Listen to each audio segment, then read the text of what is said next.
from a brand new fence. Now you on Twitter with a brand new. WOES, the name WOES came from me growing up deep in a church. Like, I was very religious. My mother and my grandmother would take me to church every fucking Sunday. And mostly every Sunday. And the older I got, the more that I grew away from religion.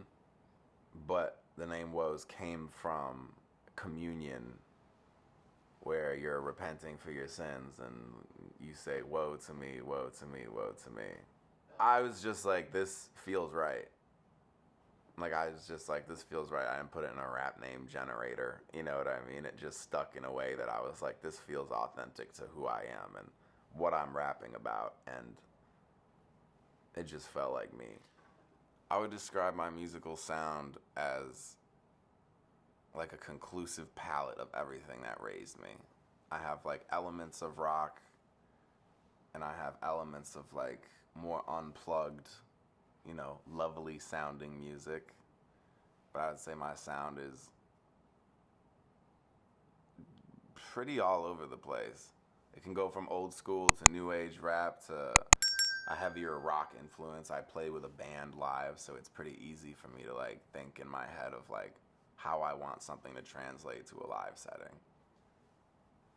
But it's pretty all over the place. But I try my best to make it as cohesive as possible to somebody that doesn't know what they're getting into. With Pressing My Luck, we really just let the project shape itself. In a sense of, we took our time. I met with all the producers, some of them not even in person. I work a lot like remotely. My producers are in San Francisco, Chicago, and New York, and Baltimore. And so it's really just letting a song get to a point that you feel like it accurately captures an emotion. You know what I mean? Whether it's like a fucking heartbreak song or a fuck the police song. But it's letting it it's letting it marinate long enough to a point to where you feel like you have a cohesive project. But we just took our time with it, and now it's definitely like I'm in my head thinking like there has to be more of a timeline for the next one, because I felt like I was in a good spot that I could take my time with it, you know? But the producers, like, it's a complete village that has produced that record and worked on it and recorded on it with me.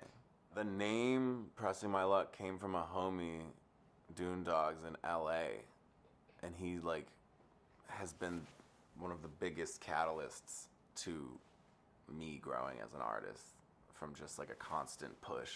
Like the first show that I played in Chicago, he put me on a bill and was like, by the way, you have a show, like you better start fucking rehearsing. And I was like, what the fuck? Like, that's the most tough love shit that I'd ever felt. And I was talking to him about the names and the titles that I was thinking of, and I had a run-in with somebody, and it resulted in something like some, you know, by the nick of time or some shit like that, like really got too close to the fire. And he was like, how about you call your fucking album Pressing My Luck, because that's all you fucking do. And he said that, and I was like, okay. You know, that's perfect. And that's really just how the project shaped. Like, these are all songs that I've written in the past 2-3 years that are like, I feel like capture that energy of learning things the hard way, or, you know, the same energy that I had of like getting kicked out of college, you know, when I was in my early 20s. Now I'm in my late 20s. But like the same energy that you like feel just by learning lessons like hands-on, you know? 11, 12 years as an adult in Chicago of just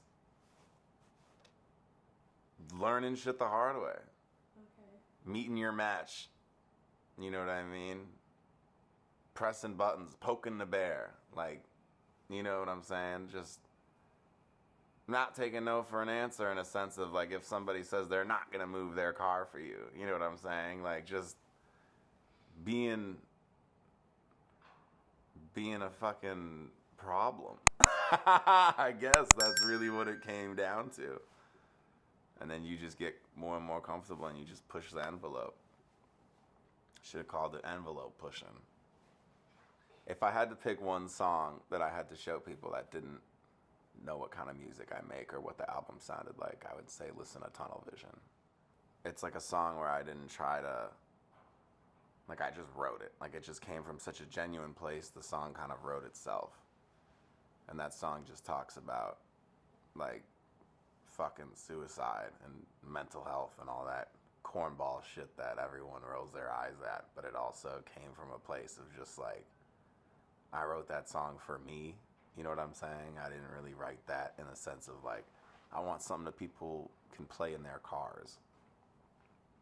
And I do feel like that's an accurate representation of my shit, because it's either going to be like very emotional and honest or very ignorant and poking a bear, you know? But Tunnel Vision for sure. I think my music is just a result of me not trying to be anything other than who I am. I say that in a sense of, like, a lot of people write music to try to make it sound like something, or, you know what I mean, be like an internet tough guy, or be a Drake, or, you know what I'm saying, like, they're so heavily influenced by people that they just let themselves mold into them, or into, like, some sort of a parallel. But I just try to keep my fucking heart open, because the only person that can write music is you, like you can, you know? And the only person that can phrase something like you can say it is you. And the only person that can get the point across is you, like this, you know, X, Y, Z. As long as you're trying to just be authentic to you and you're not trying to come off a certain way. Like, it's easy for me because I don't record in studios. Like, I just record in the house with my dog. So, like, there's no judgment. There's no, like, you're getting, like, the raw me, because that's how I'm comfortable to kind of plate it, you know? So that'll definitely change the sound of it from song to song. I don't know how much advice I have on helping people be authentic, but everyone has it in them. Like, everyone has that part of who they truly are inside their body. And it's up to them if they really want to, like, pay attention to it or let the world shape it around them. You just gotta not give a fuck. In 5 to 10 years, I will probably either be dead or very happy with, like, a child. You know, of course, like, making music, the music is a constant, but only doing the things that make me happy and the people around me happy, and just staying authentic to myself and having as stable of a life as I can provide myself, regardless of music. Like, I'm gonna be rapping, like, yeah, I hope, you know what I mean? I will be, as long as it's like the last 5 to 10 years, but, like, as long as I keep the people around me that I have now, I'm in a pretty good spot. Doing exactly what we're doing now, but only bigger and better. I'm just happy to be here, and I'm happy to be fucking making music, and I'm happy that people are listening to it, and I'm happy to have the fucking people around me that I have in life right now. I got nothing else for you motherfuckers. I'm WOES, and you're checking out 24/7 HH.